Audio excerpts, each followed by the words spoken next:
नमस्कार शेतकरी मित्रांनो, तुमच्या सर्वांचं पुन्हा एका नवीन व्हिडिओमध्ये स्वागत करतो।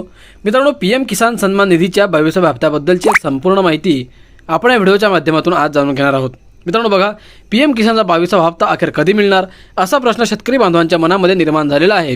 तर मित्रांनो, अपेक्षित जमा तारीख काय आहे, पात्रता काय असणार आहे आणि ई-केवायसी स्टेटस तपासण्याची संपूर्ण प्रोसेस काय असणार आहे या व्हिडिओच्या माध्यमातून आपण समजून घेणार आहोत।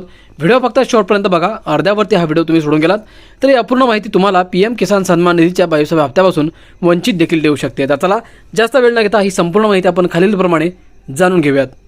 शेतकरी मित्रांनो, प्रधानमंत्री किसान सन्मान निधी योजनेअंतर्गत देशातील पात्र शेतकऱ्यांना दरवर्षी 6,000 आर्थिक मदत दिली जाते। ही रक्कम वर्षातून 3 हप्त्यांमध्ये थेट शेतकऱ्यांच्या बँक खात्यात डायरेक्ट बेनिफिट ट्रान्सफर म्हणजे डीबीटीद्वारे जमा केली जाते। 2026 मधील 22वा हप्ता 2000 फेब्रुवारी अखेर ते मार्च 2 दरम्यान जमा होण्याची शक्यता आहे। त्यामुळे सर्व लाभार्थ्यांनी ई-केवायसी, आधार लिंकिंग आणि जमीन पडताळणी पूर्ण करणे अत्यावश्यक आहे। पीएम किसानचा 22वा हप्ता अखेर कधी जमा होणार याची अपेक्षित तारीख काय आहे? तर मित्रांनो बघा, पीएम किसान योजनेचा 21वा हप्ता नोव्हेंबर 2025 मध्ये वितरित करण्यात आला होता। नेहमीच्या चक्रानुसार पुढील 22वा हप्ता फेब्रुवारी अखेर ते मार्च 2026 दरम्यान शेतकऱ्यांच्या खात्यात जमा होऊ शकतो। अधिकृत तारीख जाहीर झाल्यानंतर पोर्टलवर अपडेट दिला जाईल, त्यामुळे शेतकऱ्यांनी बँक तपशील अद्ययावत ठेवावेत।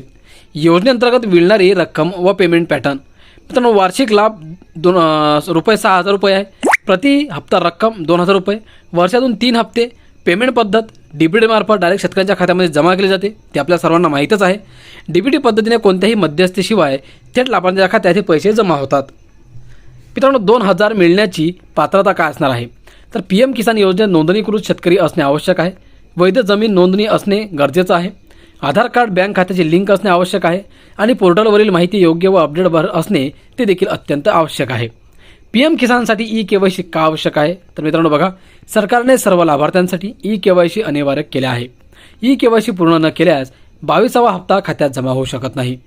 OTPद्वारे ऑनलाईन ई-केवायसी, CSC सेंटरवर बायोमेट्रिक पडताळणी आणि फेस ऑथेंटिकेशन सुविधा देखील याच्यामध्ये उपलब्ध आहे। मित्रांनो, 2,000 मिळण्याची पात्रता काय असणार आहे? तर पीएम किसान योजनेत नोंदणीकृत शेतकरी असणे आवश्यक आहे। वैध जमीन नोंदणी असणे गरजेचं आहे। आधार कार्ड बँक खात्याची लिंक असणे आवश्यक आहे आणि पोर्टलवरील माहिती योग्य व अपडेट असणे ते देखील अत्यंत आवश्यक आहे। पीएम किसानसाठी ई-केवायसी का आवश्यक आहे? तर मित्रांनो बघा, सरकारने सर्व लाभार्थ्यांसाठी ई-केवायसी अनिवार्य केले आहे। ई-केवायसी पूर्ण न केल्यास 22वा हप्ता खात्यात जमा होऊ शकत नाही। OTPद्वारे ऑनलाईन ई-केवायसी, CSC सेंटरवर बायोमेट्रिक पडताळणी आणि फेस ऑथेंटिकेशन सुविधा देखील याच्यामध्ये उपलब्ध आहे। शेतकरी मित्रांनो, पीएम किसानचा 22वा हप्त्याचे स्टेटस ऑनलाईन कसे तपासावे? तर बघा, नंबर 1, अधिकृत पीएम किसान वेबसाईटला भेट द्या। नंबर 2, बेनिफिशियरी स्टेटस पर्यायावर क्लिक करा। नंबर 3, आधार क्रमांक किंवा नोंदणी क्रमांक टाका आणि नंबर 4, OTP पडताळणी पूर्ण करा। तसेच नंबर 5, हप्ता जमा झाला आहे की प्रलंबित आहे ते तपासा। हप्ता उशिरा येण्याचे कारण आपण समजून घेऊयात। बघा मित्रांनो, ज्यावेळेस आपण कोणत्याही योजनेचा लाभ घेत असतो त्याच्यामध्ये तारीखला जी तारीख दिली जाते त्या तारखेला बहुतांश वेळा असं होते की पैसे जमा केले जात नाहीत। तर त्याची कारणं काय आहे तेही आपल्याला समजून घेणं तेवढंच महत्त्वाचं आहे। नाहीतर आपण लवकरच टेन्शन घेतो किंवा आपण चिंता करतो। तर तसं न करता आपण त्याची एक संपूर्ण प्रोसेस असते आणि त्या प्रोसेसच्या माध्यमातून ते पैसे, त्या सरकारी योजनेचे पैसे शेतकऱ्यांच्या किंवा सामान्य नागरिकांच्या खात्यामध्ये जमा केले जातात। मग त्याच्यामध्ये थोडा वेळ देखील लागू शकतो। तर तेच कारण आपण समजून घेऊयात। बघा मित्रांनो, ई-केवायसी अपूर्ण असणे, बँक खात्याची चुकीची माहिती, आधार लिंक नसणे, जमीन पडताळणी प्रलंबित असणे इत्यादी कारणांमुळे या योजनेच्या माध्यमातून अडचण येऊ शकते, म्हणजे वेळ लागू शकतो। काही शेतकऱ्यांना ₹4,000 मिळण्याची देखील शक्यता आहे। जर मागील हप्ता पडताळणीमुळे थांबला असेल आणि नंतर सर्व माहिती अपडेट केली असेल तर प्रलंबित व चालू हप्ता मिळून एकूण ₹4,000 एकाच वेळी शेतकऱ्याच्या खात्यात जमा केले जाऊ शकतात। जर शेतकरी मित्रांनो, तुम्हाला तुमचा 22वा हप्ता हा वेळेवर मिळवण्यासाठी काय पाहिजेत असेल तर काय करावं लागणार आहे?